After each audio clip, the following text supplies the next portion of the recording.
À l'heure du déjeuner, d'ordinaire, la place de la Comédie à Montpellier est bondée. C'est le cœur névralgique de la ville. Les habitants, les travailleurs, les touristes s'y croisent par milliers.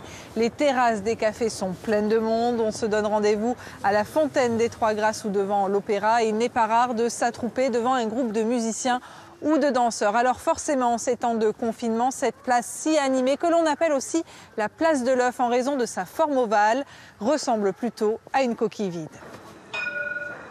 Vous reconnaissez sans doute l'un des tramways de la ville de Montpellier. Dans l'agglomération, les transports publics sont gratuits pendant la durée du confinement et les abonnements pourront être remboursés.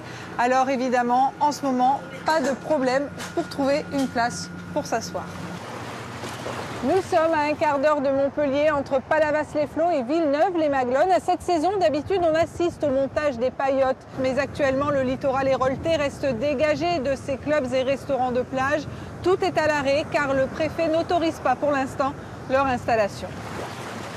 Interdiction aussi de sortir à Montpellier entre 21h et 5h du matin en raison du couvre-feu. Il est également proscrit de faire du sport entre 11h et 18h sur les rives du Lez, une décision du préfet appliquée depuis samedi dernier et qui n'est pas forcément bien comprise par les habitants. Je me suis rendu compte que sur les rives du Lez, ça a augmenté en affluence au niveau des personnes qui courent. J'essaye d'éviter les gens qui arrivent en face de moi ou les gens qui sont devant moi.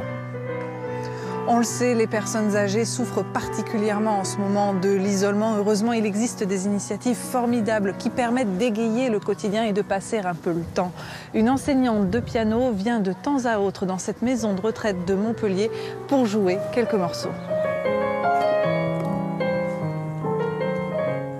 La première fois que je suis venue, c'était vraiment émouvant parce qu'on voyait aussi le personnel qui était très heureux et qui était heureux de voir les personnes âgées qui étaient heureuses. Et ça, c'était vraiment chouette. Et c'était la musique qui était au centre, bien sûr. Un échange de loin qui permet de garder le moral. Pour preuve, les soignants et les 91 résidents de cette EHPAD ont réservé une surprise à la pianiste.